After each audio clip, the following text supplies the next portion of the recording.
ये टॉपिक्स को, इन्हीं रस के सिद्धांतों को डिटेल में वर्णन किया गया है कि उत्तमा भक्ति का डेफिनेशन जो रूप गोस्वामी जी ने दिया, उसी के आधार पर शिला चक्रवर्ती ठाकुरपाद ने उत्तमा भक्ति को विस्तार से या संक्षेप में यहाँ पे वर्णन किया। उत्तम भक्ति के प्रकार क्या है, साधन भक्ति क्या है, प्रेम भक्ति का आविर्भाव का क्रम क्या है, प्रोसेस क्या है, स्टेप्स क्या है जिनके द्वारा प्रेम भक्ति हृदय में उदित होती है।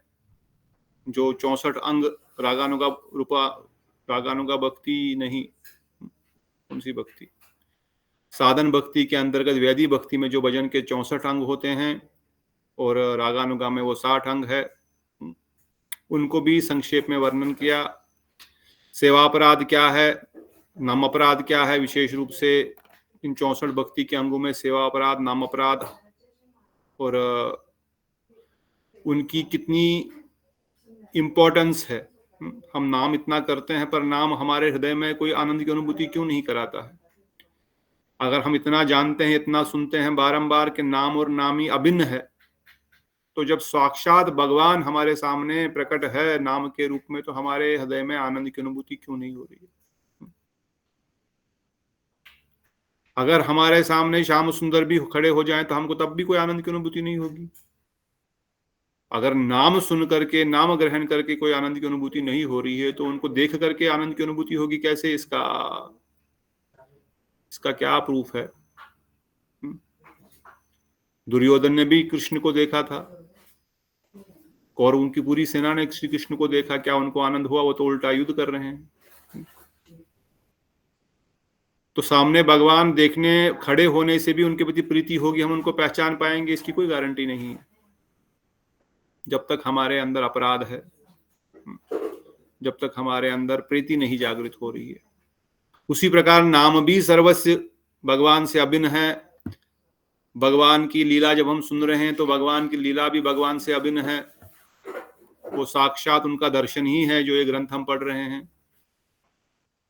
चैतन्य चरितामृत तो चैतन्य महाप्रभु की लीलाओं का साक्षात दर्शन है। चैतन्य भागवत पढ़ रहे हैं तो उनका लीलाओं का साक्षात दर्शन है। भागवतम पढ़ रहे हैं तो कृष्ण लीलाओं का साक्षात दर्शन होना चाहिए। पढ़ते पढ़ते ही कुछ अनुभूति, कुछ दर्शन की अनुभूति, आभास ही सही पर कुछ तो होना चाहिए, और धीरे धीरे वो आभास दृढ़ होकर के भाव भक्ति और प्रेमा भक्ति में परिवर्तित होगा। पर अगर कुछ नहीं हो रहा तो इसका क्या कारण है? नाम हम ठीक से क्यों नहीं कर पा रहे हैं? अगर हम नाम ठीक से नहीं कर पाएंगे तो फिर शुद्ध नाम नहीं आएगा। शुद्ध नाम नहीं आएगा तो कोई अनुभूति नहीं आएगी।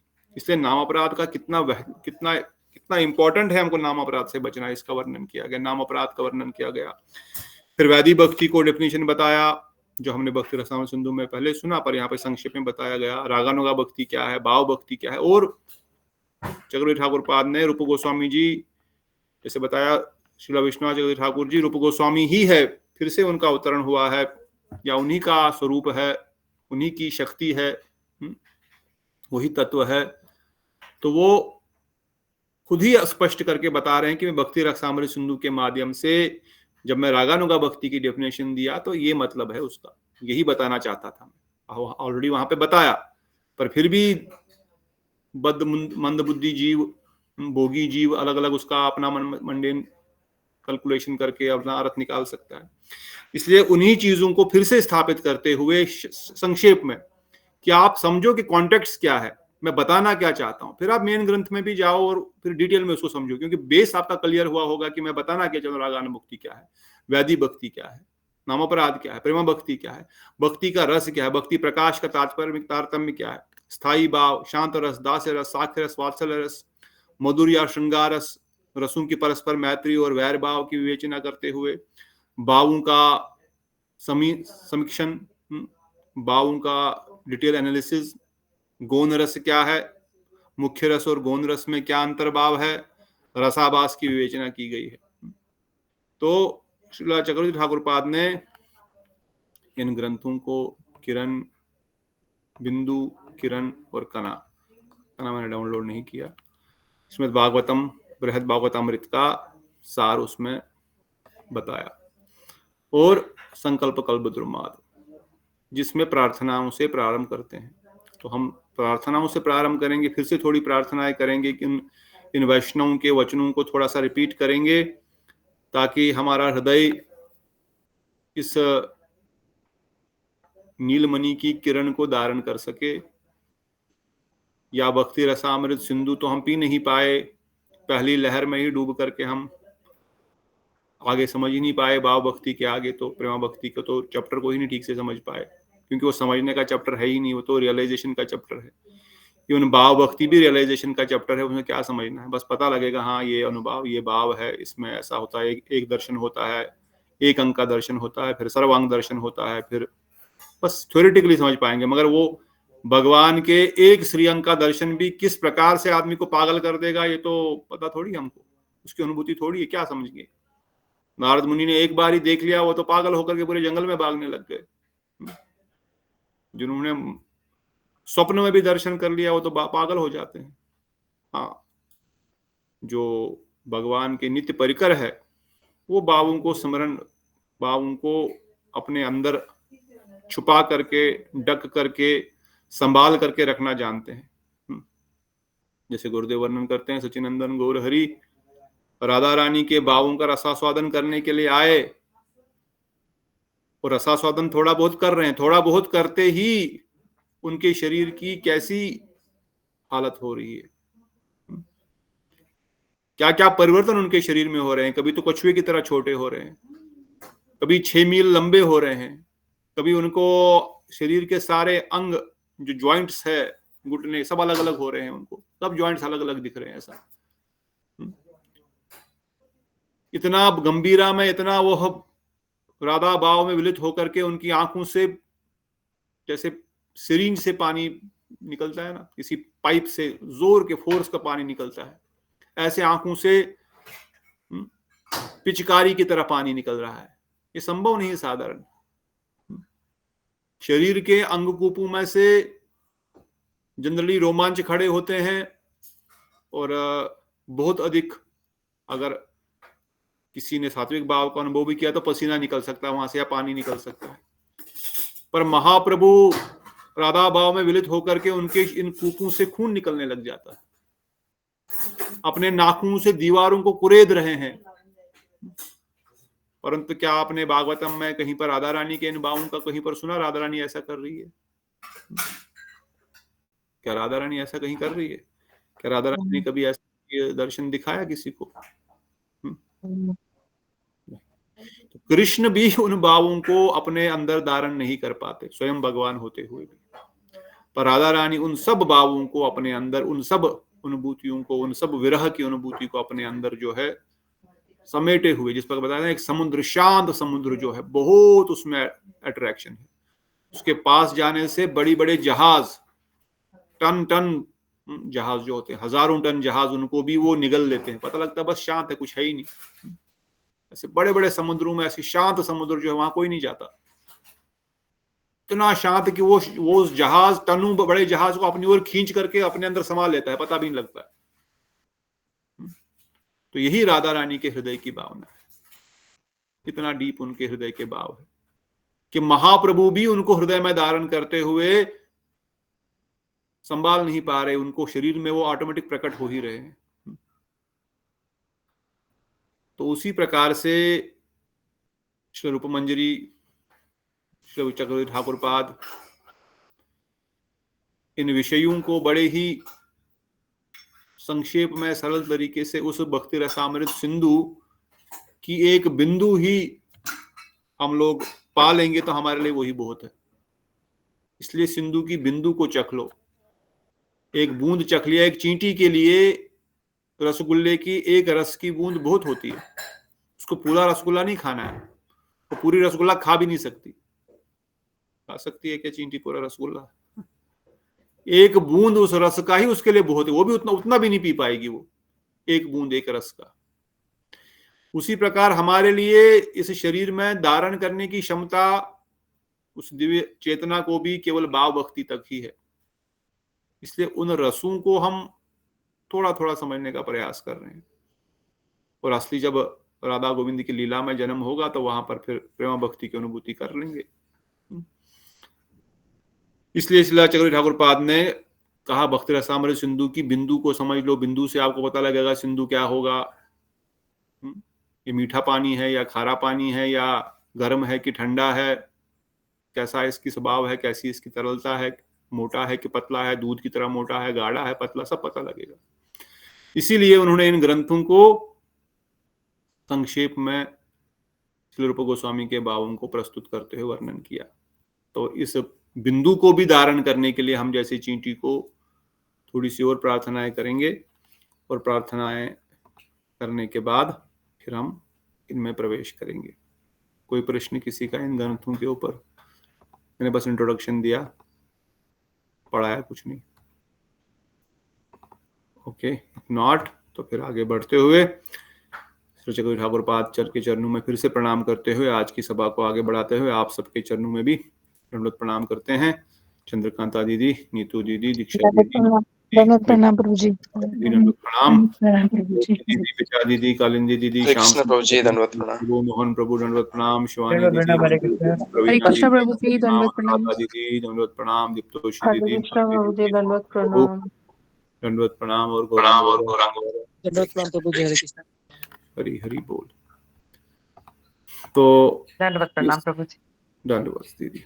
इस ग्रंथ को हरि हरि बोल हम संकल्प द्रुमाद से प्रारंभ करेंगे, ठीक है ना? Everyone agree with this? Will start with संकल्प कल्प द्रुमाद। हाँ जी प्रभु जी। तो कह रहे हैं श्रीला विश्वनाथ ठाकुर, हरे कृष्णा ध्यान, दंडवत प्रणाम, कथा सुनो, हरे कृष्ण। कह रहे हैं श्रीला चक्रवर्ती ठाकुर द्वारा किए गए संकल्प रूपी कल्पद्रुम का आश्रय लेने पर, अर्थात उनके द्वारा रचित इस ग्रंथ में वर्णित सेवा रूपी वासनाओं को प्राप्त करने हेतु संपूर्ण रूप से उन सेवाओं में निमग्न अनुरागी जनों का तन मन वचन निष्कपट अनुगत्य करने पर सर्वोत्तम निरूपम तथा अपराकृत संकल्प की सिद्धि शीघ्र अतिशीघ्र हो सकती है।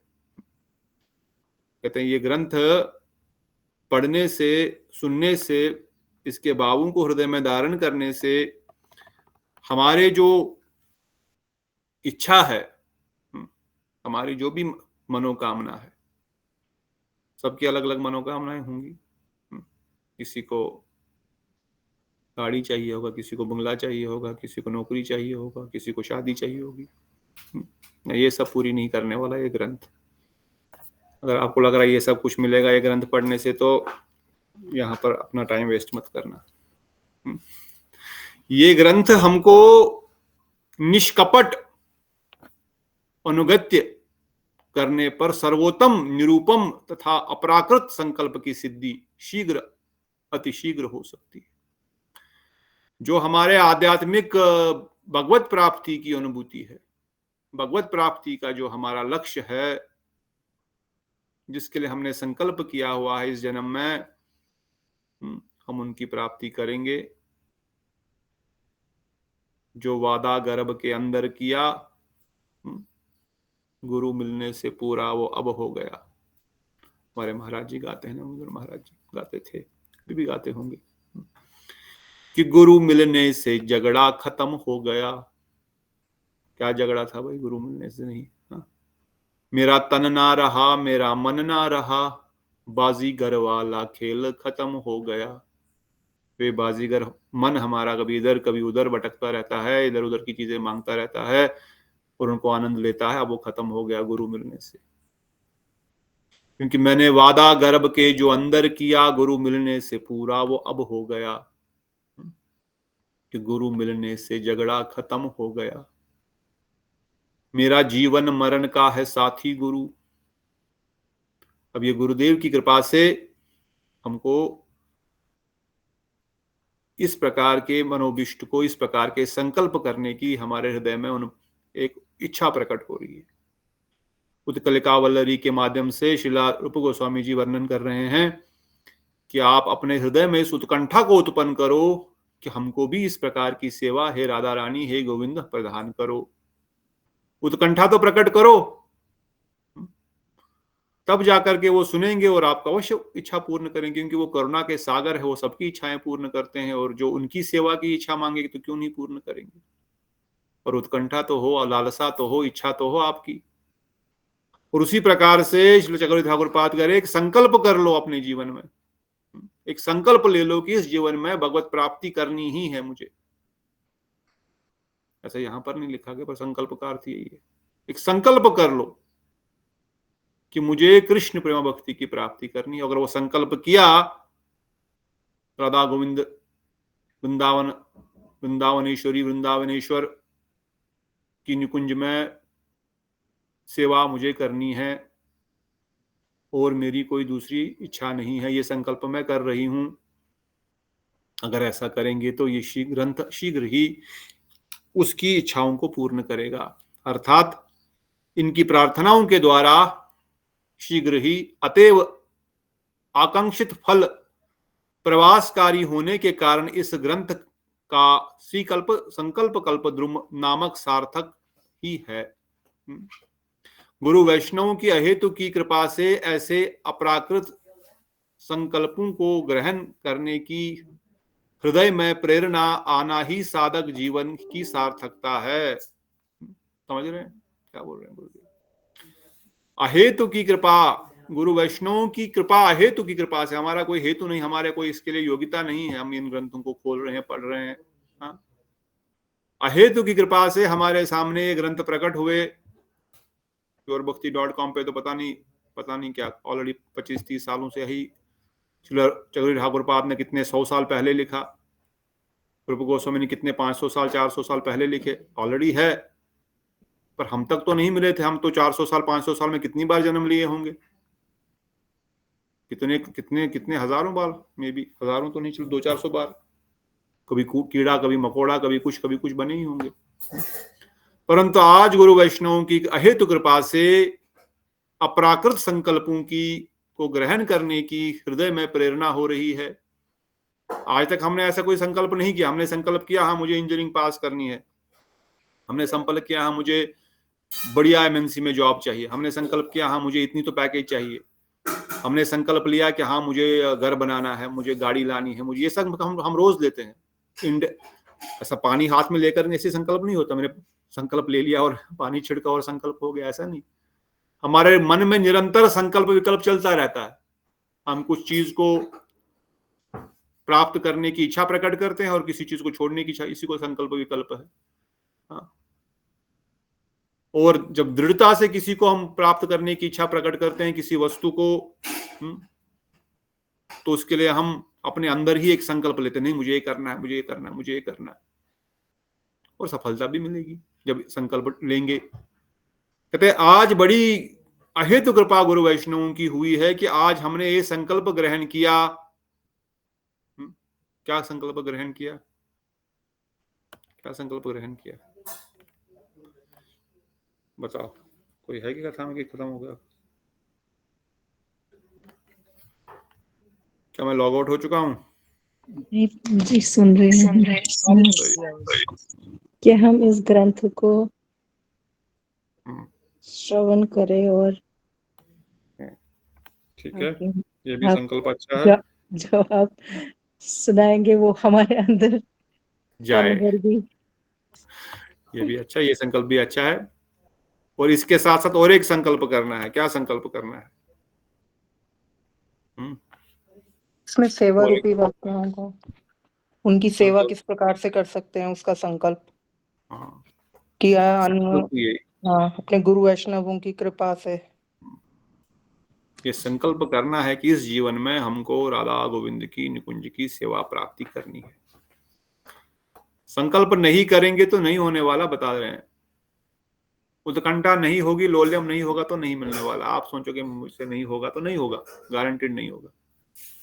और आप सोचेंगे मुझसे होगा तो अवश्य ही पूरा गुरुवर्ग कृपा करके कराएंगे। गुरुदेव से वर्णन कर श्री भक्तिदांत नारायण महाराज, श्री गुरुदेव रसिकाचार्य युगाचार्य वर्णन करते हैं। ये शब्द इस ग्रंथ के बुक के कवर पे ही लिख दिया।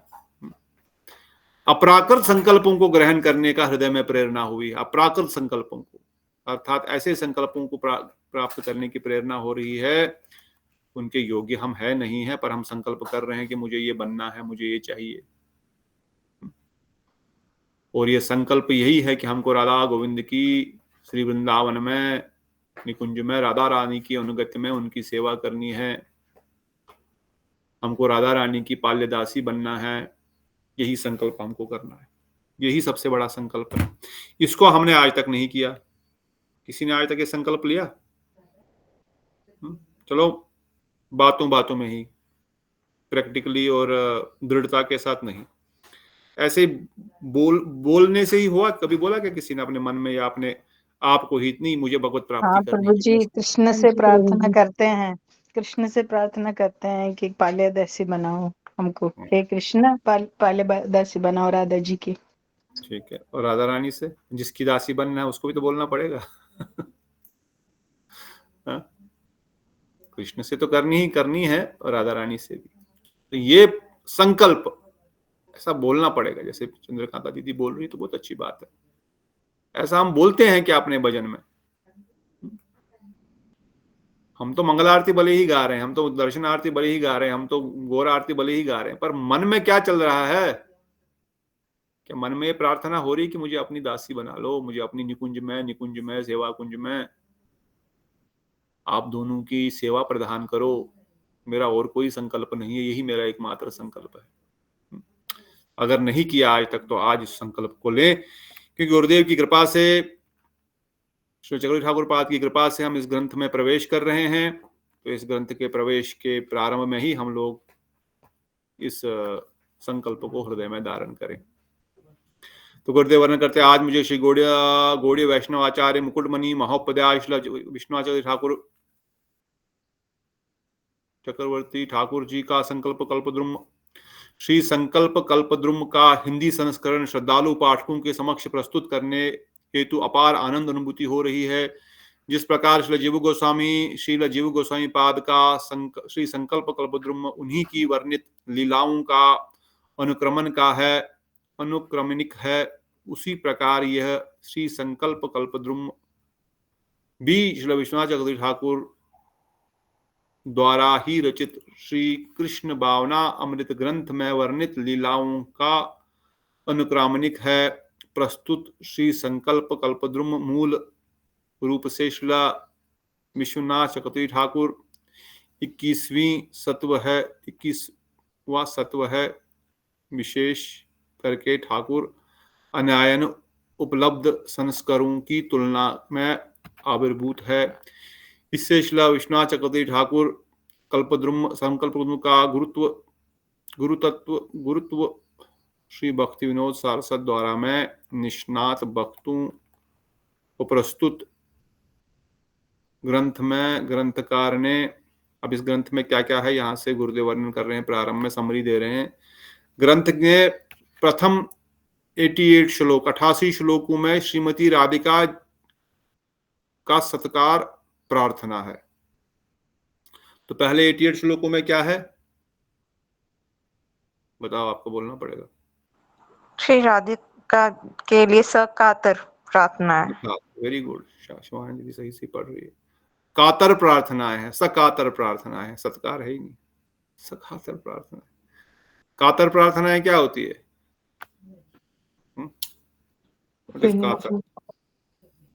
बोलो।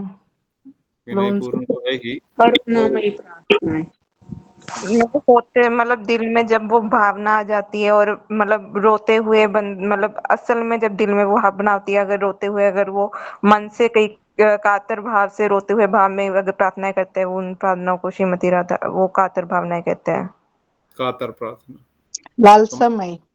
लालसामयी भी, और कातर मतलब रोते रोते व्याकुल, जैसे बच्चा मांगता है ना माँ से, जैसे ध्यान बोलता है, हाँ ये दे दो मुझे ये दो ना मेरे लिए ले दो ना।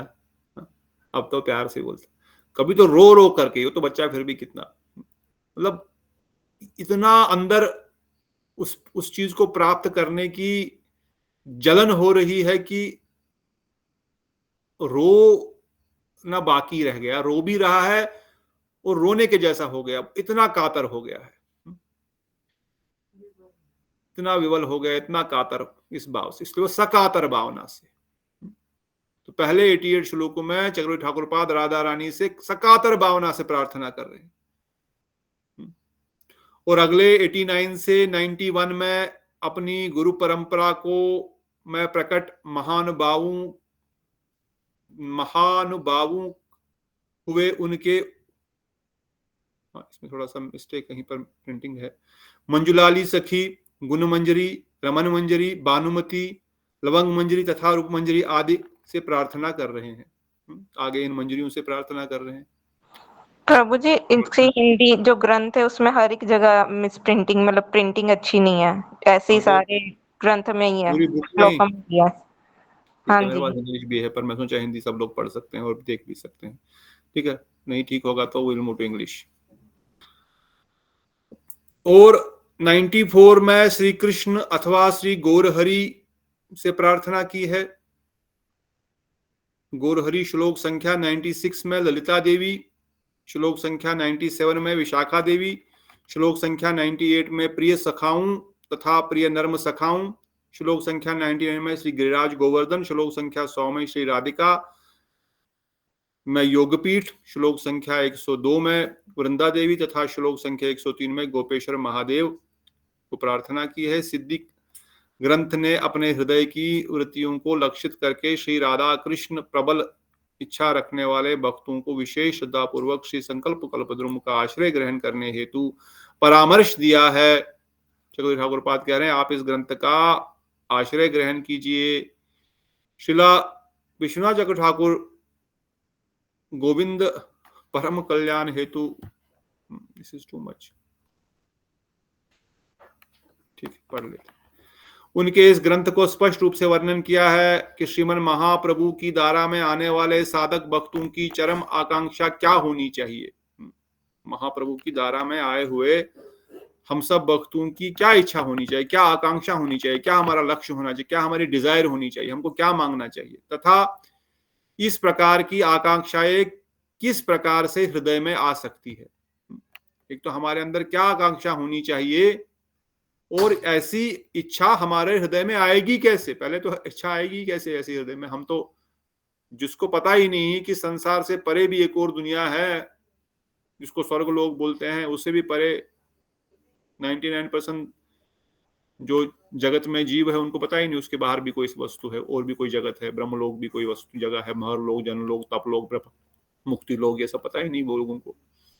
और फिर वैकुंठ जगत इतना बड़ा है जहां पे असंख्य वैकुंठ लोक है, जहां पे नारायण असंख्य रूप में विराजमान है, और उससे भी परे अयोध्या, द्वारिका, वृंदावन धाम में भी स्वकीय परिकिया के अलग विभाग, और उसकी प्राप्ति करने की प्रार्थना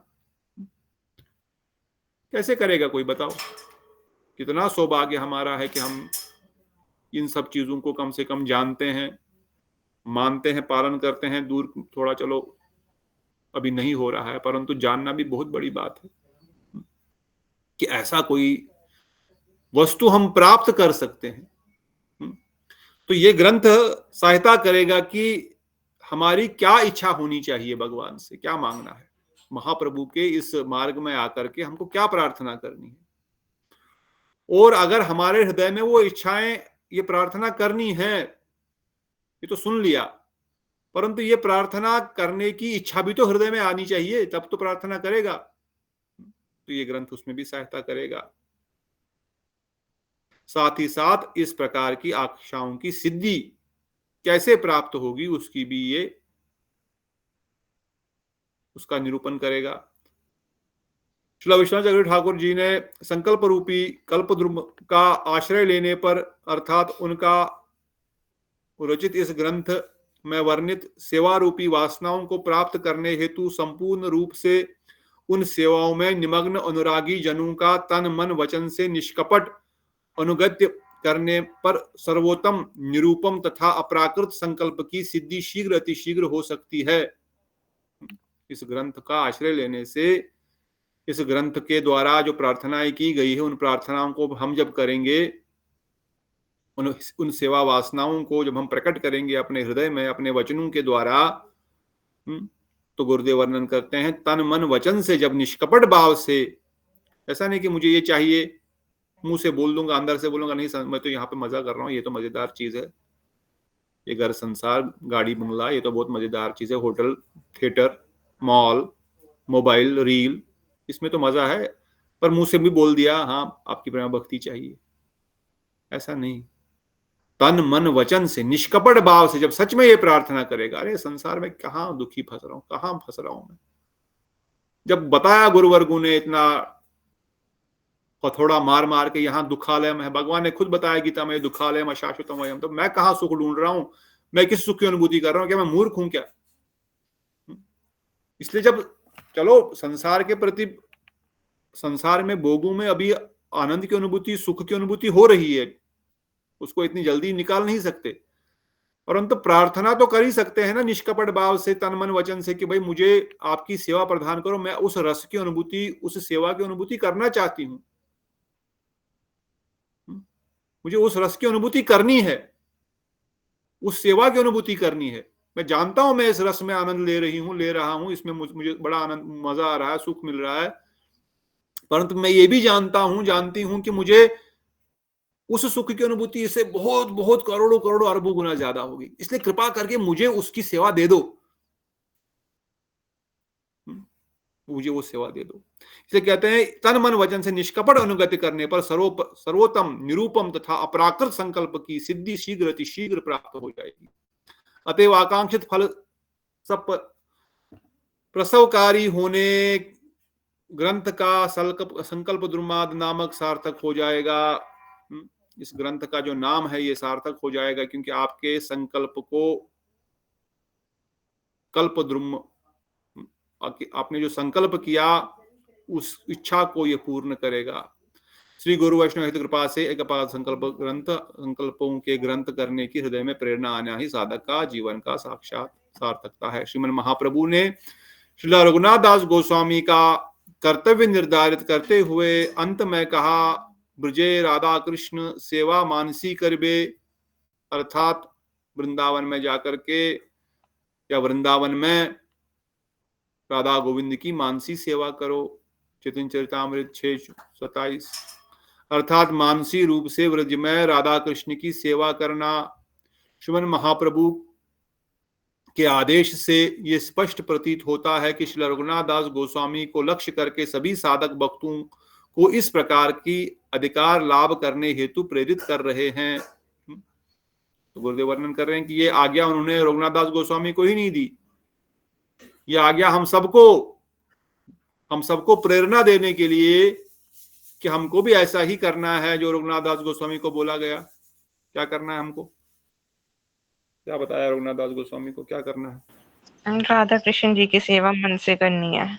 कैसे होती है मानसिक सेवा?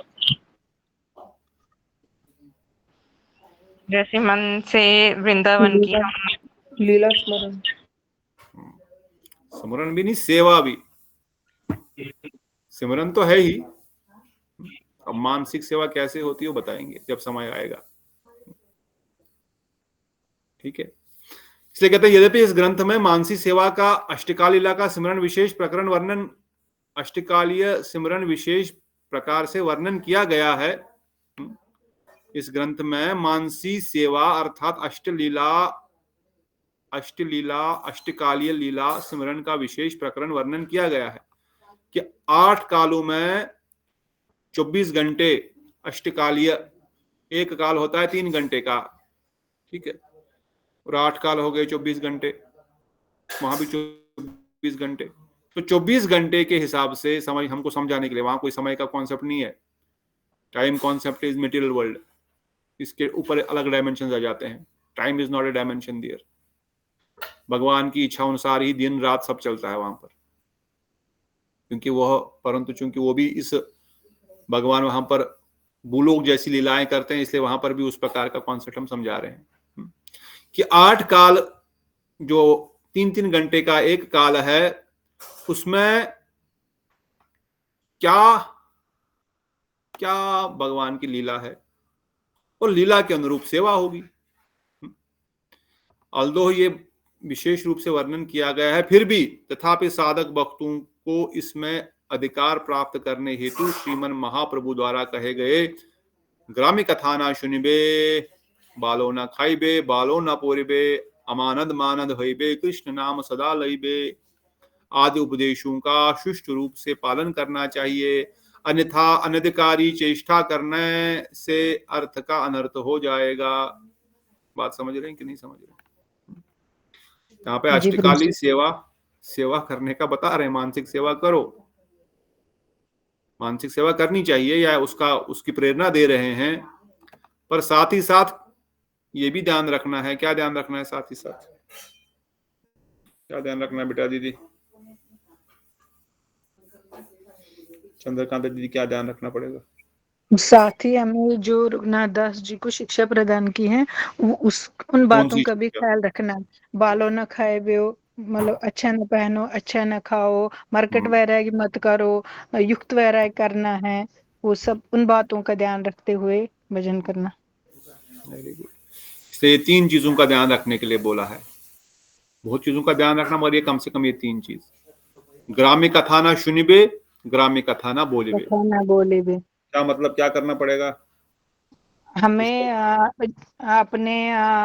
अपने गुरु वैष्णव की ही इधर उधर की कथा नहीं सुननी है, अपने गुरु वैष्णव की ही कथा, उनमें ही ध्यान देना है। जैसे गुरुदेव का हम लेक्चर सुनते आ रहे हैं, तो वो मतलब इधर उधर की बात नहीं सुना, वो वहां भी सुना यहाँ भी सुना नहीं, अपने परंपरा के गुरु वैष्णव की कथा सुननी है। ग्राम्य कथा क्या होती है? कौन बताएगा? ठीक है, बताया आपने, ये तो अच्छा पॉइंट बताया, पर ग्राम्य कथा क्या होती है? ग्राम समझते हैं? ग्राम क्या होता है? प्रभु जी, वो प्रभु जी दिन दुनिया की जो ग्रुप डिस्कशन, उधर इधर की बातें, सास बहू उधर इधर, वही ना ग्रामीण कथा? संसार की बातें, संसारिक ये बात है। गांव में अगर जाएंगे गांव में जाएंगे तो देखना कोई चौपाल किसी पेड़ के नीचे बहुत लोग बैठे होंगे, होते हैं ना गांव में। शहर में तो टाइम नहीं मिलता, जगह भी नहीं, पेड़ भी नहीं, तो कहाँ बैठेंगे। पर गांव में जाएंगे तो पेड़ के नीचे कुछ लोग बैठे हुए दिखेंगे, फिर उनके पास आप खड़े हो जाओ, वो क्या बोल रहे होंगे? उधर इधर की बातें, सास बहू की शिकायत, यही चल रहा होगा। हाँ। आजकल तो पेड़ की जरूरत नहीं है, आजकल आपके पास घर में ही पेड़ है। फोन है ना, फोन पर फोन पकड़ा दिया भगवान ने, कली महाराज ने बड़ा कृपा करी जीवों को, बोला कहीं जाने की नहीं, ग्रामीण कथा से घर से बाहर जाने की जरूरत भी नहीं आप लोगों को, घर से बाहर क्यों जाना है? मैं घर में ही तुमको ग्रामीण कथा का पूरा साधन दे देता हूँ, पता भी नहीं चलता कि कब शुरू की थी बात। अरे देखो 2 बज गए, पता नहीं चला। 2 बज गए। और अब तो उसने कॉन्फ्रेंस कॉल का फैसिलिटी भी दे दिया है, 4 5 6 लोग एक साथ बैठ करके ग्रामीण कथा कर लो। 10 15 20 सबसे बड़ा ग्रामीण कथा मोबाइल है, मोबाइल पे ही सारा, तो खुद ही ग्रामीण कथा, और उसमें ऑप्शन भी दे दिया आपको, सारी दुनिया का इंस्टाग्राम व्हाट्सएप सब ग्रामीण कथा, सब ग्रामीण कथा। समझ में नहीं आता, ये सब ग्रामीण कथा। तो महाप्रभु तो वर्णन करते हैं कुछ भी संसारी कथा नहीं करना, गुरु वैष्णव ठाकुर जी की कथा को छोड़ करके बाकी सब ग्रामीण कथा।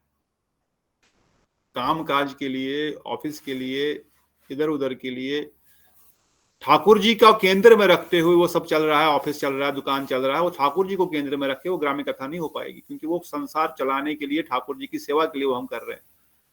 उसके अतिरिक्त फजूल का जो डिस्कशन चलता है, जिसका कोई वैल्यू नहीं, जिसका कोई रिजल्ट नहीं आ रहा है, वो ग्रामीण कथा है। वो ना बोलना है, ना सुनना है, ना बोली बे ना सुनी बे।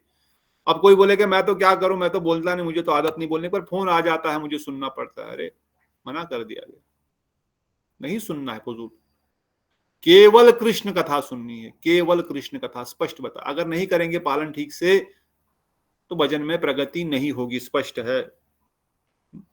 फिर कोई कितना भी सर पीटे, मैं तो इतना भजन कर रहा हूं, इतना नाम जप कर रहा हूं, इतना कुछ नहीं हो रहा, अनुभूति क्यों नहीं हो रही, आनंद क्यों नहीं आ रहा, जीवन में कष्ट क्यों आ रहे हैं, शुभदा किधर है? भाव भक्ति के साधन भक्ति का ही लक्षण है शुभदा। और दूसरा एक शुभदा, दूसरा क्या है?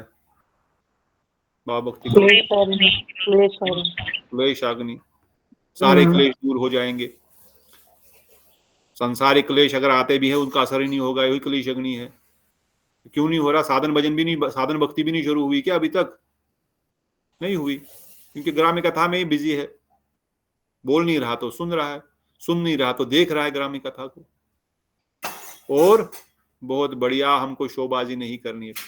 अब खाई बे पोरी बे खाली हमको, हम बढ़िया कपड़ा नहीं पहनेंगे, फटा पुराना कपड़ा पहनने से खाइबे पोरबे का अर्थ नहीं है। बालो ना खाइबे बालो ना पोरबे मतलब you don't live in luxurious life. उसमें सब कुछ आ गया, लग्जरियस लाइफ में सब आ गया, गाड़ी बंगला भी आ गया, खाना पीना भी आ गया, कपड़ा भी हो गया, सब हो गया। वैष्णव को सरल रहना है, वैष्णव को सिंपल और साधारण जीवन जीना है। उनको शोबाजी करने की जरूरत नहीं है। उनको अगर ज्यादा शो करेगा, ज्यादा मेहनत करनी पड़ेगी, ज्यादा समय देना पड़ेगा, भजन में कम समय देना लगेगा। सिंपल प्रोसेस है। सबके पास 24 घंटे, सबके पास 24 घंटे ही तो है, किसी के पास 25-24 घंटे नहीं है। और जितना हम संसार के भोगों में, गाड़ी बंगले में, नाम यश में लगाएंगे, उतना हमको यार मेरे पास आ रहा है। कौन बोल रहा है? मीठा नमन आ गया क्या?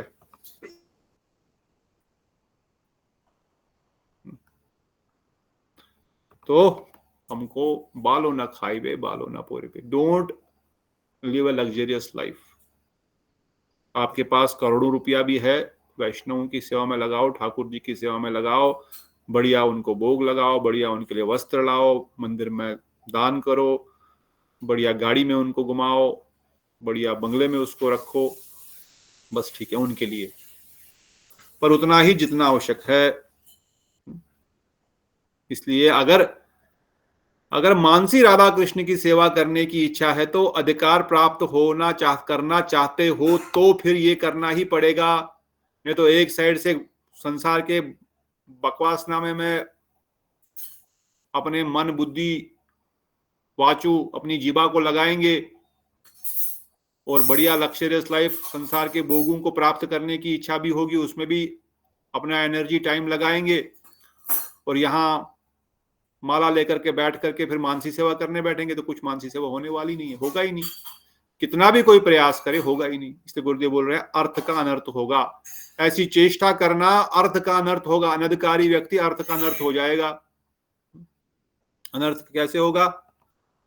अगर मन में इच्छा होगी ये करूं, मन में नाम जब अच्छे से कर रहा है व्यक्ति, ध्यान से कर रहा है, और मन में इच्छाएं हो रही है अच्छी सी, और एक गाड़ी हो जाती तो अवश्य गाड़ी मिलेगी, अवश्य एक और बंगला प्राप्त होगा, अवश्य एक और धन संपदा हो जाएगी। और क्या होगा फिर? जितना ज्यादा होगा उतना ज्यादा भोग में प्रवृत्ति आ जाएगी। फिर मतलब नाम ही आपको संसार में फिर बांध रहा है, जबकि नाम को संसार से मुक्ति देना है, क्योंकि नाम ही सारे जो हमारे मन की इच्छाएं पूर्ण कर रहा है। राधा कृष्ण की सेवा में मन कैसे लगेगा? अगर मैं फजूल का दिन भर, मैंने 22 घंटे में से चलो 8-10 घंटे आदमी सोता भी है, बाकी 10-12-14 घंटे मैंने संसार का ही सब कुछ सुन रहा हूं, जो कानों में जा रहा है, इनपुट डिवाइस से जा रहा है, अंदर मन में, कान से भी जा रहा है, आंख से भी जा रहा है। मैं सुन रहा हूं निरंतर संसार संसार संसार संसार संसार में क्या चल रहा है, यही सब चल रहा है।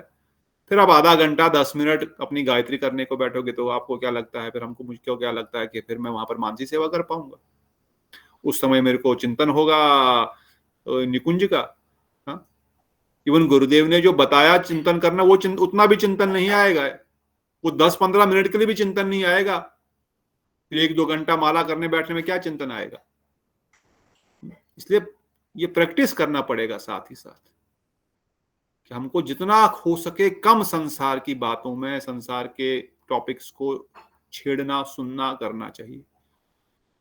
कोई फोन करता है तो कृष्ण संबंधी विषय को जैसे तैसे शुरू करो, बस खुद ही छोड़ देगा। अगर उसको रुचि नहीं होगी, रुचि होगी तो सुनाओ, और भी अच्छी बात है।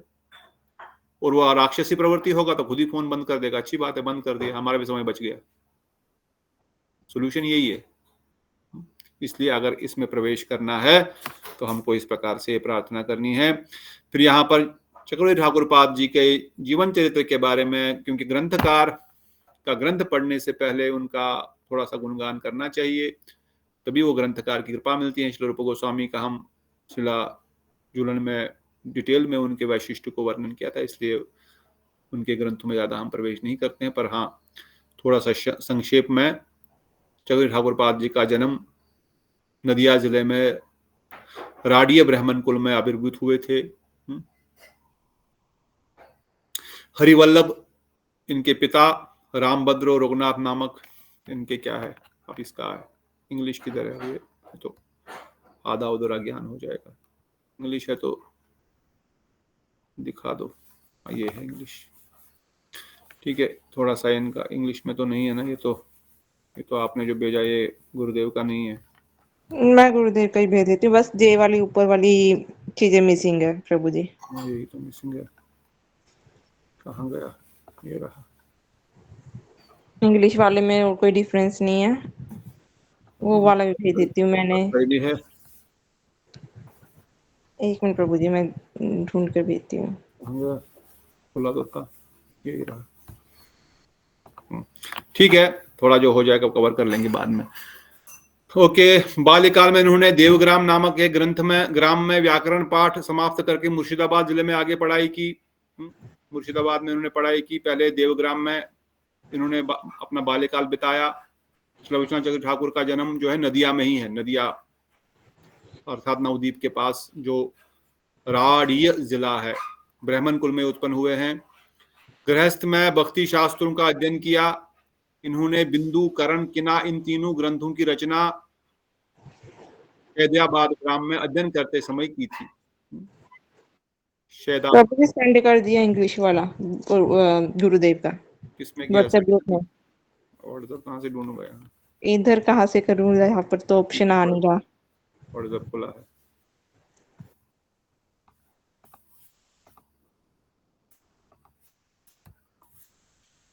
कोई बात नहीं, चलता रहा था हिंदी।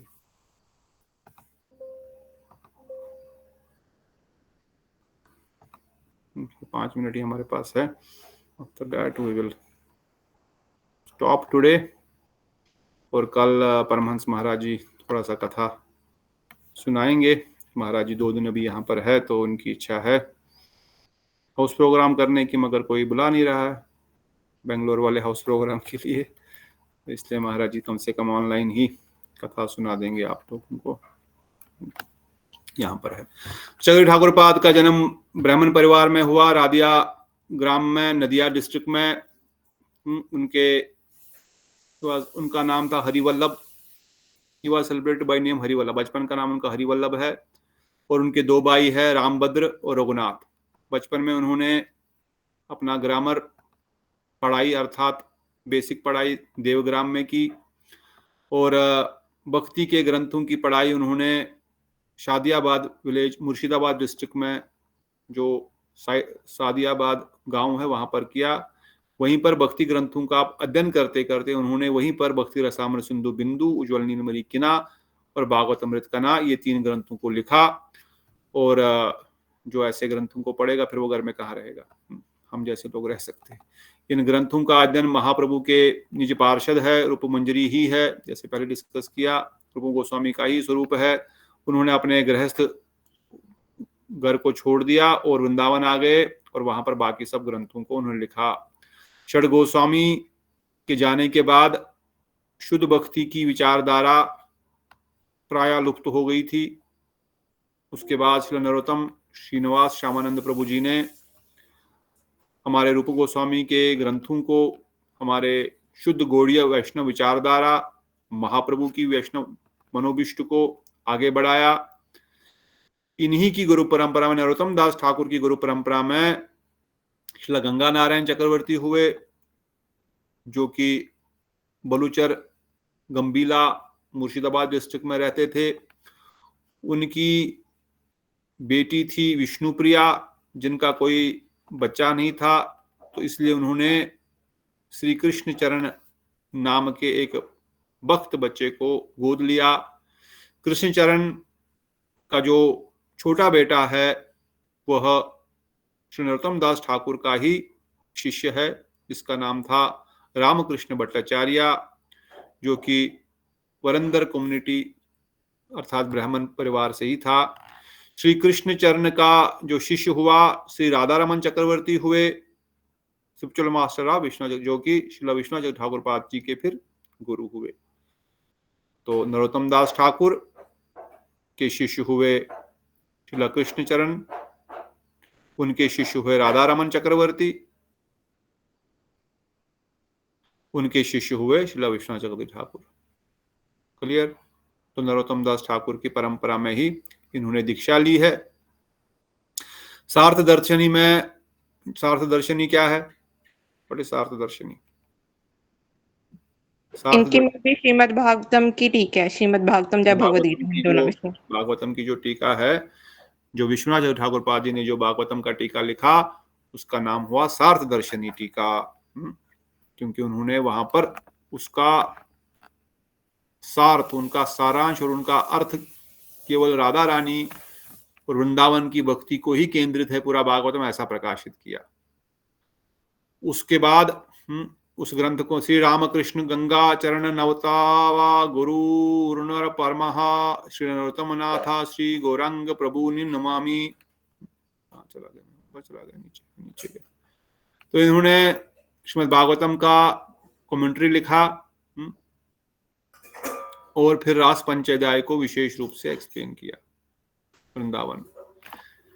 इसके बाद here the name Shri Ram refers to Shri Vishwanath Jagdish Thakur spiritual master. इस प्रणाम मंत्र में वो अपने गुरुदेव को प्रणाम करते हैं। श्री राधा रमन चक्रवर्ती जो उनके गुरु हुए, इसलिए उनको प्रणाम करते हुए रामा वतन करते हैं। कृष्ण शब्द उनके दादा गुरु, उनके परम गुरु श्री कृष्ण चरण जी को समर्पित है। और गंगा चरण उनके परम गुरु परमेष्टि गुरु को समर्पित है। Shri Gangacharan Narottam refers to the great grand parameshti guru. इस प्रकार ये अपने गुरु परंपरा के चारों गुरुओं को प्रणाम कर रहे हैं क्रम से। और Nath refers to Narottam Das Thakur spiritual master Shri Lokanath Swami. इस प्रणाम मंत्र में इन्होंने सबको किया। श्री राम कृष्ण गंगा चरणन और नवत गुरुन प्रपन्ने, क्या नाथ, यही है नाथ, फिर नाथ मतलब लोकनाथ ठाकुर। तो नरोत्तम दास ठाकुर लोकनाथ ठाकुर को भी प्रणाम कर रहे हैं। इस प्रकार से वो अपने गुरु परंपरा में अपने गुरु, परम गुरु, परमेष्टि गुरु, परात्पर गुरु, इन सबको प्रणाम कर रहे हैं। श्री हेमलता ठकुरानी जो कि वैष्णवी है, परम वैष्णवी है। श्रीनिवास ठाकुर की क्या लगती है? पुत्री है उनकी। एक बार एक शिष्य जिनका नाम था रूप कविराज, कॉन्कॉर्डेड विद हिज डॉक्ट्रिन, उनकी फिलॉसफी को नहीं मानते थे, जो कि गौड़िया वैष्णव फिलॉसफी का अपोजिशन कर रहे थे। वो बता रहा था आचार्य जो है गुरु वही हो सकता है अगर वह सन्यासी होगा। अगर गृहस्थी है तो वो गुरु नहीं बन सकता, ऐसा रूप कविराज का विचार था। एक भटका हुआ शिष्य, अपने कई लोग अपने गुरु जी के विचारधारा से भटक जाते हैं। उसने ऐसा बताया और Rupa Kaviraj completely disagreed the necessity of following vaidhi marga. और वो बताते हैं कि वेदी मार्ग को पालन करने की आवश्यकता ही नहीं है।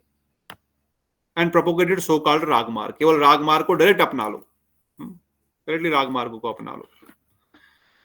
That was the undisciplined and disorderly, जो कि प्रॉपर नहीं है, जो कि प्रॉपर प्रोसेस नहीं है। राग विधि मार्ग रत जने राग मार्ग होइला प्रवेश, भक्ति ठाकुर अपने वचन में कहते हैं विधि मार्ग में रत रहने से धीरे धीरे राग मार्ग में प्रवेश होगा। आपको पहले नियम पालन करने पड़ेंगे, हमेशा ही नियम पालन करने। राग मार्ग का अर्थ नहीं कि नियम तोड़ दें, राग मार्ग कहते हैं नियमों को ऑटोमेटिक मन से पालन करना प्रारंभ करेगा। कृष्ण प्रेम की प्राप्ति के लिए वो सब सेवाएं करेगा। परंतु उन्होंने कहा राग मार्ग की आवश्यकता ही नहीं है, कोई गृहस्थी गुरु नहीं बन सकता है, उसको संन्यास लेना ही पड़ेगा। इसलिए गौड़िया वैष्णव फिलॉसफी के अगेंस्ट वो बोलने लग गया था। His doctrine stated that no one can abandon the practice of hearing and chanting and practice raganuga bhakti by remembrance only। आपको श्रवण कीर्तन की भी जरूरत नहीं है, केवल आप ध्यान करो, रूप ध्यान करो, बस हो गया। लीला ध्यान करो, हो गया। श्रवण कीर्तन की आवश्यकता नहीं है। Hemalata Thakurani entrusted Sri Rupa Kaviraj was expelled from the Gaudiya Vaishnava community. Since that time, Gaudiya Vaishnava have known him as Atibedi, a person from one of the 11 unauthorized Sahajiya communities that concocted their own method of devotional service. Hemlata Thakurani ने उनको निकाल दिया अपने गुरु परंपरा से, अपने शिष्य से कि तुम मेरे शिष्य नहीं हो, और वह जो है जो अपसंप्रदाय है, जिनमें से एक संप्रदाय अतिवादी है ना, आउल नाउल बेड़ा, ऐसा बहुत सारे 13 संप्रदाय थे उस समय, 11 संप्रदाय थे उस समय, फिर तो और हजारों हो गए बाद में। तो इस प्रकार से उन्होंने उनको अपने गुरु परंपरा से बाहर किया। चक्रवर्ती ठाकुर पाद उस समय इस जगत में थे। उन्हें रूप कविराज के इस जो फिलॉसफी है, जो उसका पॉइंट है, इसको खंडित कर दिया। सार्थ दर्शनी टीका की भागवतम के तीसरे सिकंद में चक्रवर्ती ठाकुर पाद ने ये स्थापित किया कि गृहस्थी भी गुरु हो सकता है, आचार्य बन सकता है। इसके लिए लाल कपड़ा पहनना, संन्यास लेने की आवश्यकता नहीं होती है। उसके अंदर वो गुण होने चाहिए। He thus said, it is unlawful and contrary to the statement of the scripture to unfit descendant of Acharya families to adopt the title Goswami out of greed and disciple of wealth. हाँ, अगर कोई गृहस्थी में है और वह धन के लिए और नाम प्रतिष्ठा के लिए गुरु बनता है तो वो ठीक नहीं है। अगर वह शिष्य इसलिए बनाता है कि शिष्य मुझे पैसा देंगे, दक्षिणा देंगे, मेरा नाम होगा, मेरी सेवा करेंगे, तो फिर वो गोस्वामी नहीं कहलाएगा, वो गोदास है, वो इंद्रियों का दास है। भले ही गोस्वामी के घर में आपका जन्म, आप बोलोगे कि मैं गुरु परंपरा में, मेरे पुत्र, मेरे पिताजी गुरु थे, गुरु जी के गुरु, जो हमारे कई सारे अद्वैताचार्य की जो वंश परंपरा में या नित्यानंद प्रभु की वंश परंपरा में भी इस प्रकार उनके बेटे का बेटा, उनके बेटे या जिन्होंने उनको या जिनको उन्होंने गोस्वामी अपना ठाकुर जी सेवा करने के लिए जिस परिवार को दिया, उस परिवार के बच्चे ही बाद में सेवा करते रहे और गोस्वामी कहलाए। पर केवल उस घर में जन्म लेने से आप गोस्वामी नहीं बन पाओगे। आपके अंदर वो गुण होने चाहिए गोस्वामियों के, आपके अंदर गुण होने चाहिए भक्त के, गुरु के, तब गुरु कहलाओगे। ऐसे बोलने से नहीं, क्योंकि मेरे पिताजी गुरु थे, श्रीला जीव गोस्वामी ने ये विग्रह हमको दिया सेवा करने के लिए, हमको अपना शिष्य बनाया, हाँ जी ठीक है बनाया, अब मेरा बेटा भी ऑटोमेटिक ही गुरु बन जाएगा मेरे बदले, मेरे जाने के बाद। ऐसा नहीं चलता।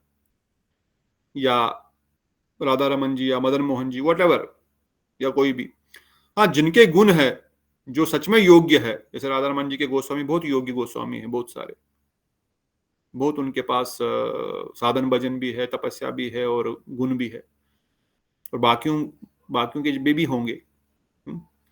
तो वो लोग गोस्वामी कहला सकते, वो लोग गुरु बन सकते गृहस्थ में होते हुए भी। परंतु ऐसा नहीं कि जो खाली पैसा के लिए कथा करते हैं, पैसा कमाने के लिए, नाम यश के लिए। हमने देखे हैं वृंदावन में ऐसे बहुत सारे कथाकार हमारे साथ ही उठते बैठते थे। कई बार कथा में जाने से पहले एकदम उनका मेकअप आर्टिस्ट खड़ा रहेगा, लिपस्टिक सब लगाएगा, लाली पाउडर भी लगाते हैं, पूरे बाल सेट करेंगे, फिर वहां पर 2-3 घंटे के लिए शुरू हो जाएंगे, फिर रात को बोतल भी खोलेंगे। ऐसे भी कथाकार है, इसलिए बोला गया वार्निंग, इसलिए वार्निंग दी जाती, यहां वहां मत सुनो,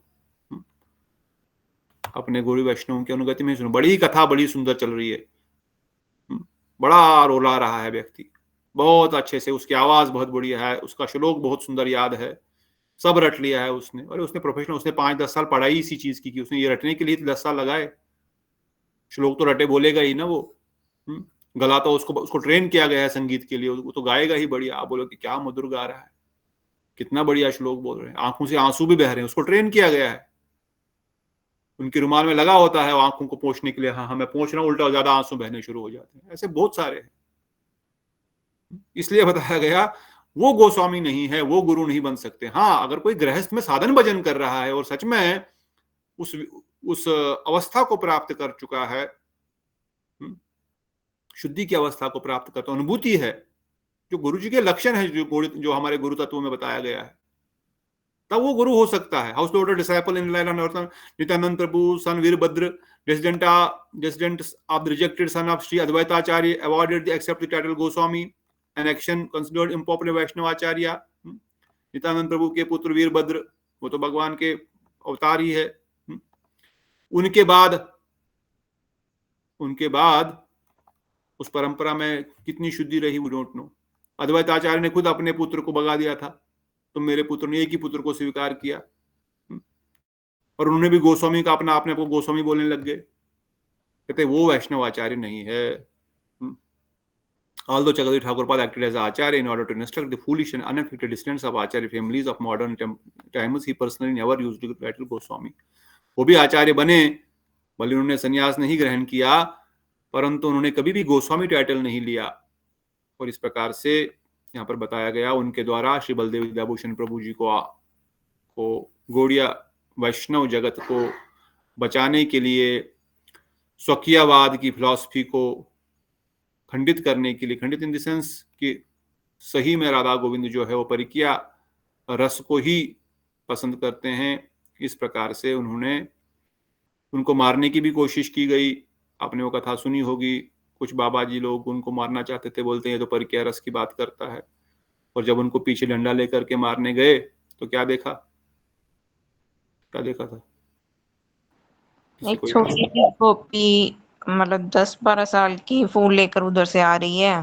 तो थोड़ी देर बाद वो विश्वनाथ चक्रवर्ती ठाकुर बन गए। जब उनसे पूछा था कि लाली तूने एक ऐसा इंसान देखा, वो कहते हैं मैंने नहीं देखा। जब वहां से जा रही थी तो रास्ते में जाते जाते वो विश्वनाथ चक्रवर्ती ठाकुर के रूप में कन्वर्ट हो गए। बाबा जी सब बोले गोस्वामी आज इनको मार देंगे। एक बोल रहा कृष्ण राधा रानी का विवाह नहीं हुआ है, ये परिकिया रस में है, ये प्रेमी है, ये तो उल्टा बोल रहा है, उनका शादी हुई है। तो बड़े बड़े पंडित लोग भी भ्रमित हो जाते हैं। ऐसे इतना उन्नत थोड़ी समझना, सबकी बात को समझने की, सबके बस की बात थोड़ी समझने की है प्रेम भक्ति क्या है। तो जब मारने गए, पीछे पीछे गए मारने के लिए, देखा वहां पर चक्रवर्ती ठाकुर चल रहे थे अपना डंडा लेकर के, देख रहे हैं बाबा जी कहाँ गए, किसी पेड़ के पीछे आगे गए, वहां पर बाबा जी, वहां पर कोई लड़की आ गई। तो वो उनके पीछे पीछे भाग गए, बोले अरे आपने यहाँ कोई लाली तुमने किसी बाबा को देखा? बोले नहीं, कोई बाबा नहीं देखा, मैं तो फूल चयन करने आई हूँ। बोले बाबा कहाँ चले गए? दाएं बाएं देख रहे हो, लाली थोड़ा सा और आगे बढ़ गई, उनको दिख रहे हैं यही चक्रवर्ती ठाकुर, फिर से विश्वनाथ चक्रवर्ती ठाकुर ही चल रहे हैं, और फिर दौड़ के उनके चरणों में गिर पड़े, हमको क्षमा कर दो, हम नहीं समझ पाए आपके स्वरूप को। तो इस प्रकार से उन्होंने जिस पर कृपा करनी थी उसको कृपा भी करी, ये दर्शन भी कराए। और फिर गुरुदेव इसमें बता रहे हैं 4 संप्रदाय के बारे में। 4 संप्रदाय में गौड़ीय वैष्णव संप्रदाय का क्या वैशिष्ट है। इस प्रकार से फिर चक्रवर्ती ठाकुर जी ने बलदेव विद्याभूषण को जयपुर भेजा और श्री राधा गोविंद के मंदिर को बचाया, राधा रानी की वहां पर सेवा ठीक से चल सके उसको स्थापित किया। राधा रानी के विचारों को, राधा रानी के वैशिष्ट को स्थापित करवाया बलदेव दर्शन प्रभु के द्वारा। गोविंद बाश लिखवाया उनके द्वारा। गुरु जी की कृपा से ही शिष्य सब कुछ करता है। काम गायत्री के बारे में जब उनको उसका अक्षर चक्रवर्ती ठाकुर पाद ने मंत्र दीपिका में चैतन्य चरितामृत द्वारा वर्णित काम गायत्री के जो पूर्ण अर्थ को जो नहीं समझ पा रहे थे, ये 24 चंद्र कौन से हैं, इसके लिए इतना व्याकुल हो गए कि वो राधा कुंड में अपना प्राण त्यागना चाहते। तब श्री स्वयं राधा रानी ने उनको दर्शन दे करके वो अर्थ समझाया, उसका वर्णन किया गया है यहाँ पर। और इस प्रकार से उनका जीवन चरित्र का संक्षेप में यहाँ पर वर्णन है। बहुत सारी उनकी लीलाएं हैं। राधा कुंड में अगर आप जाएंगे तो वहां पर उनका भजन कुटीर का दर्शन भी है। और वही गुरुदेव इसमें वर्णन कर रहे हैं कि उनका जीवन में कैसे उन्होंने इस रागानुगा भक्ति के वैशिष्ट को, परिकिया रस के वैशिष्ट को इस जगत में स्थापित किया। रूप गोस्वामी के विचारों को फिर से स्थापित किया। उनका जीवन का चरित्र बहुत सुंदर है। कभी समय मिले तो आप इसको हम सब पूरा पढ़ सकते हैं कि क्यों उनको श्री रूप गोस्वामी से अभिन्न कहा गया है, क्यों उनको रसिकाचार्य की उपाधि दी गई। रसाचार्य चक्रवर्ती ठाकुर पाद की जय, हम प्रणाम मंत्र में बोलते हैं ना, रसाचार्य, रस के आचार्य की उपाधि, रूप गोस्वामी तो है ही, रसाचार्य उनको उपाधि दी गई। और उनके द्वारा लिखे गए ग्रंथ विरजयति चिंतामणि, वृंदावन की जो रति है वो चिंतामणि, चमत्कार चंद्रिका छोटी सी ग्रंथ है जो आपने पढ़ा होगा, प्रेम संपुट,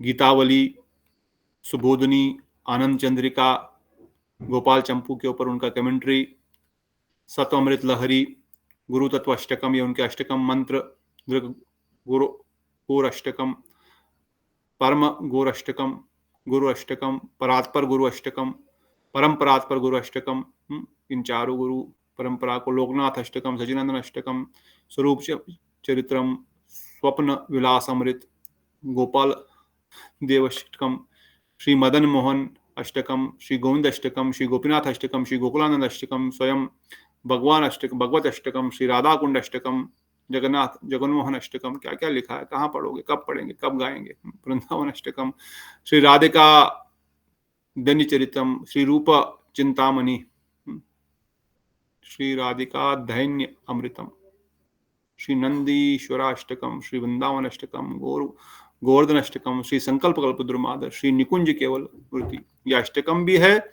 और इनका अर्थ में इन प्रार्थनाओं के द्वारा वह डीप से डीप जो रहस्य है और जो प्रार्थना है उनको प्रस्तुत कर रहे हैं। श्रुता कटाक्षतम, श्री श्याम कुंड अष्टकम, श्री कृष्ण भावनामृत, महावाक्यम, श्री भागवत अमृत कना, उज्ज्वल नीलमणि किरण, भक्ति रसामृत सिंधु बिंदु, रागवर्तम चंद्रिका, ऐश्वर्य कादम्बनी, माधुरी कादम्बनी, कमेंट्री ऑन भक्ति रसामृत सिंधु, आनंद वृंदावन चंपू की कमेंट्री, दैनिक दान के लिए कुमुदनी की कमेंट्री, ललित माधव नाटक के ऊपर कमेंट्री, चैतन्य चरितामृत के ऊपर कमेंट्री पर आधा ही लिखे हैं, ब्रह्म संहिता, सार्थवर्षणी कमेंट्री श्रीमद् भागवतम के ऊपर, सार्थ दर्शनी श्रीमद् भागवतम के ऊपर, सार्थवर्षणी और सार्थ दर्शनी। इस प्रकार से इन्होंने इन इतने सारे ग्रंथों को, इतने सारे अष्टकम लिखे। अब जो स्वयं रस के आचार्य है, इन ग्रंथों को पढ़ करके सुन करके क्या हमारे अंदर में रस की एक बूंद भी नहीं आएगी? अवश्य आएगी, पर पढ़ने तो सही, समय निकाल करके इनको पढ़ें तो सही। ऐसा नहीं कि 1 घंटा यहाँ पर बैठने से ही सब होने वाला है। समय निकाल कर थोड़ा पढ़ना पड़ेगा, समय निकाल करके थोड़ा सुनना पड़ेगा, समझना पड़ेगा, तब जा करके फिर हम समझ पाएंगे। इस प्रकार से गुरुदेव इस ग्रंथ को शिला परम गुरुदेव के हाथों में देखे हुए इस ग्रंथ की प्रस्तुति कर रहे हैं 7 अगस्त 2008 आनंद एकादशी के समय। और फिर माधव महाराज जी, भागवत महाराज जी, श्री अमर कृष्ण प्रभु जी, श्री माधव महाराज, श्री भागवत महाराज और जानकी दासी जी, कृष्ण करुण प्रभु जी, कृष्ण कृपा प्रभु, कृष्ण वल्लभ दास जी, तुंगलता माता, इन सबको भी प्रणाम करते हैं, उनको भी धन्यवाद करते हैं। उन्होंने इंग्लिश ट्रांसलेशन इस ग्रंथ का किया। और अब हम ग्रंथ को प्रारंभ करेंगे परसों, क्योंकि कल महाराज जी आपको कथा सुनाएंगे और फिर हम स्टेप बाय स्टेप इस ग्रंथ के प्रार्थनाओं को सुनेंगे। क्या प्रार्थना श्रीला चक्रवर्ती ठाकुर जी राधा ठाकुर रानी के चरणों में कर रहे हैं, किस सेवा की अभिलाषा वह कर रहे हैं, जो रूप मंजरी भी पिछले ग्रंथ में कर रहे थे। तो यहाँ पर रुकेंगे। अगर कोई प्रश्न अभी तक आपके मन में है तो पूछिए, नहीं तो समय को ध्यान में रखते हुए हम कल नहीं तो परसों, इनकेस महाराज नहीं अवेलेबल होंगे तो कल ही, परंतु अगर महाराज जी का मुख से कुछ सुनने को मिलेगा तो और भी अच्छा है। ठीक है, इन्हीं वचनों के साथ आज की सभा को विराम देते हैं। आप सबका बहुत बहुत धन्यवाद। बोलो सचिनंदन गौर हरि की जय। श्री राधा ललिता विशाखा की जय, षडगो स्वामी वृंद की जय, जय ठाकुर पाद की जय, अनंत कोटि वैष्णव की जय, नित्याय गौर प्रेमानंदे हरि हरि।